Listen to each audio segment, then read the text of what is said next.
గృహంలో నివసించే అందరిపైనను సూర్యభగవానుడి యొక్క ఆశీస్సులు ఉండగలగాలి అన్నట్లయితే ప్రధానంగా సూర్యుడు ఆరోగ్యకారకుడు, ఆత్మకారకుడు, పితృకారకుడు. కనుక తల్లిదండ్రుల మాట పిల్లలు వినకపోవడం, పిల్లలు సక్రమంగా చదువుకోకపోవడం, వేళకు తిండి తినకపోవడం, నిద్ర పోకపోవడం, అనారోగ్య సమస్యలు తెచ్చుకోవడం, ఈ మధ్యకాలంలో ప్రధానంగా మొబైల్ని రాత్రిపూట టీవీలను అలాగనే కంప్యూటర్ల ముందర గంటల తరబడి కూర్చోవడం వల్ల అనేక మందికి తలనొప్పులు, కంటికి సంబంధించిన సమస్యలు, చర్మ వ్యాధులు, అనేక వ్యాధులు వస్తూ ఉంటాయి. ఇలాంటి కాల సమయంలో మనము స్వామివారి ఆశీస్సులు ఎలా పొందగలగాలి అన్నట్లయితే సూర్యుడు వచ్చేటువంటి కాల సమయానికి కాలకృత్యాలు తీర్చేసుకొని స్నానం చేసుకొని ఒక రాగి చెంబులో ఒక పిడికెడు గోధుమలను వేసుకొని సూర్యభగవానుడు రాగానే ఓం హ్రాం హ్రీం హ్రౌం సహ సూర్యాయ నమః అనేటువంటి మంత్రాన్ని ఒక 6 సార్లు, కుదిరితే 27 సార్లు, కుదిరితే 108 సార్లు మంత్రాన్ని ఉచ్చరింపచేసినట్లయితే సంపూర్ణంగా సూర్యుడి యొక్క ఆశీస్సులు కలిగి వీరికి కంటి సమస్యలు, దేహ సమస్యలు, ఆత్మ సమస్యలు, పితృదోష నివారణ కలుగుతుందని చెప్పి గమనించాలి. అలాగా చాలామంది యంత్రాలతో, ఆయుధాలతో పంచడం కానీ పరుశుల ప్రభావంతో ఉండబడిన వారు స్వామివారి ఆశీస్సులు ఇంకనూ అదనంగా కావాలి అన్నట్లయితే ప్రతి ఆదివారం పూట ఉదయం 6 గంటల నుంచి 7 గంటల వరకు రవి హోర జరుగుతుంటుంది. అలాంటి కాల సమయంలో మౌనంగా ఉండడం, ఎరుపు వస్త్రాలు ధరింపచేయడము, ఒక ఎరుపు క్లాతులో 1 కేజీంబాబు గోధుమలను మూటకట్టి వాటిపైన ఒక ఎర్రటిని ఒత్తిని దీపాన్ని వెలిగించి మీకు దిష్టి తీసుకొని ప్రవహించే నీటిలో ఈ ధాన్యాన్ని క్లాతును దానం చేయడం వల్ల జల జీవరాశులు తిని మీ పైన ఉండబడినటువంటి శత్రు ప్రభావాలు తొలగిపోతాయని చెప్పి గమనించాలి. అలా కుదరలేదు, ఈ యొక్క గోధుమల్ని నీటిలో నానబెట్టి గోమాతకు ఆహారం ఏర్పాటు చేయండి. అలా కుదరలేదు, బ్రాహ్మణుడికి దానం చేయండి, అద్భుతమైన ఫలితం కలుగుతుంది.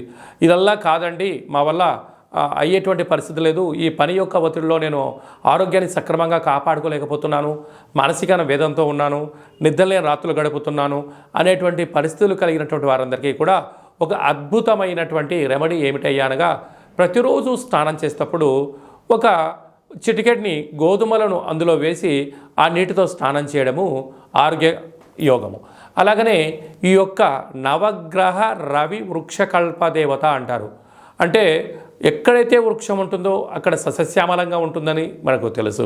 అలాగా ఈ యొక్క రవిగ్రహ కల్పవృక్ష దేవతను గృహంలో కానీ, ఆఫీస్లో కానీ, కారులో కానీ, ఫ్యాక్టరీలో కానీ, కర్మాగారాల్లో ఉంచుకొని ప్రతిరోజు ఒక 6 సార్లు ఓం హ్రాం హ్రీం రౌం సహ సూర్యాయ నమః అనే మంత్రాన్ని ఉచ్చరింపచేసుకొని 2 అగరబత్తులు వెలిగించేసి ఈ వృక్షదేవత యొక్క చుట్టూ తిప్పినట్లయితే ఆ గృహంలో నిత్యము ఆయురారోగ్యాలు, ఆనందము, పితృదోషము, అలాగే ఆత్మకు సంబంధించిన దోషాలు, అనారోగ్యము, వాహన ప్రమాదాలు అలాంటివన్నీ కూడా నివారించబడి ఆరోగ్యం భాస్కరాదిత్యత్ అన్నట్టుగా సూర్యభగవానుడు నిత్యము మన ఇంట్లో ఉంటూ ఆయన ఆశీస్సులు మన మీద ప్రసాదించడం జరుగుతుంది. కనుక ఆసక్తి గలవారు ఈ యొక్క కింది నెంబరు సంప్రదించి ఆ నవగ్రహ రవి వృక్షకల్ప దేవతను సొంతం చేసుకోగలరు. అలాగనే మీ వ్యక్తిగత జాతకం తెలుసుకోవాలనుకుంటున్నారా?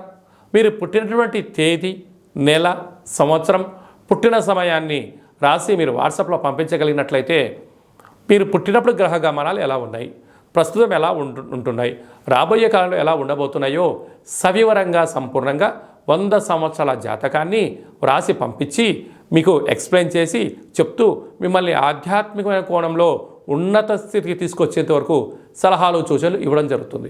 చాలామందికి పుట్టినటువంటి కాల సమయంలో డేటా బర్త్లు లేనటువంటి ఏకైక కారణం చేత మీ పేరు యొక్క మొదటి అక్షరాన్ని అనుసరిస్తూ మీ యొక్క ముఖ కవళికలను, హస్తరేఖలను చూసి గవ్వల ద్వారా కాళభైరవ ఉపాసన చేత భూత, భవిష్యత్, వర్తమానాన్ని తెలియజేయడం జరుగుతుంది. అలాగా మీ అబ్బాయికి కానీ అమ్మాయికి కానీ ఎంతగా చూసినా పెళ్లి సంబంధాలు కుదరడం లేదా? ఎందుకు కుదరట్లేదు? ఎలాంటి అబ్బాయిని, ఎలాంటి అమ్మాయిని వధువుగా తెచ్చుకోవాలి? వారి యొక్క వివాహ జాతక పొంతనలో ఎలా ఉంటుందో మీకు సవివరంగా సంపూర్ణంగా కూడా తెలియజేయడం జరుగుతుంది. అలాగనే వివాహమైన దంపతులు తరచుగా గొడవ పడడం, 490 కేసులు పెట్టుకోవడం, కోర్టుకు సమస్యలు ఎక్కడం అలాంటి పరిస్థితులు ఉండబడిన వారు మీ యొక్క పేర్లు పంపించినట్లయితే ఆ పార్వతీ పరమేశ్వరులాగా మీరు నిత్యము కలిసి ఉండడానికి ఆధ్యాత్మిక సలహాలు, సూచనలు జరుగుతుంది. అలాగా మీకు కలిగినటువంటి సంతానం కలిగినటువంటి మీ యొక్క పిల్లలకు ఏ రోజు పుట్టారు, ఏ మాసంలో పుట్టారు, ఏ నక్షత్రంలో పుట్టారు అనేటువంటి వారి యొక్క పేర్లను ఆధ్యాత్మికమైన నామాలుగా మీకు మంచి అంటే పేర్లో వైబ్రేషన్స్ ఉండేటువంటి రైజింగ్ పేర్లు ఉండేటువంటి పేర్లను కూడా మీకు సజెషన్ చేయడం జరుగుతుంది.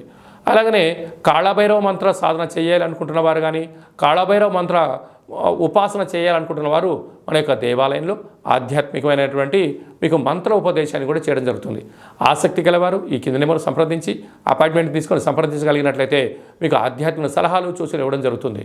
కనుక ఏడాది తర్వాత ధనుసు రాశిలో రవి భగవానుడు సంచారం చేయనప్పుడు అందరికీ నిండు నూరేళ్ల ఆయురారోగ్యాలను మనశ్శాంతిని ఆరోగ్యాన్ని ప్రసాదించాలని కోరుకుంటూ ఆశీర్వచనం. ఓం శతమానం భవతి శతాయ పురుష సతేంద్రియ ఆయుష్యేవేంద్రియే ప్రతిష్టతి ధనం ధాన్యం బహుపుత్రలాభం శత సంవత్సరం దీర్ఘమాయు నిత్యం సూర్యనారాయణ దేవత అనుగ్రహ ఆయురారోగ్య ఐశ్వర్య ప్రసాద సిద్ధిరస్తు. ఈ వీడియో మీకు నచ్చినట్టయితే లైక్ చేయండి, షేర్ చేయండి, మా ఛానల్ సబ్స్క్రైబ్ చేసుకోండి. మేము చేస్తున్న ఆధ్యాత్మిక వీడియోలు అందరికన్నా ముందుగా మీరు చూడాలి అన్నట్టయితే గంట సింబల్ ప్రెస్ చేయండి, ఆలన బటన్ కూడా తెలియచేయండి. ఈ భక్తి సమాచారాన్ని భగవద్బంధులకు, మిత్రులకు, స్నేహితులకు చేరవేసి సూర్య భగవానుడి యొక్క ఆశీస్సులు పొందండి.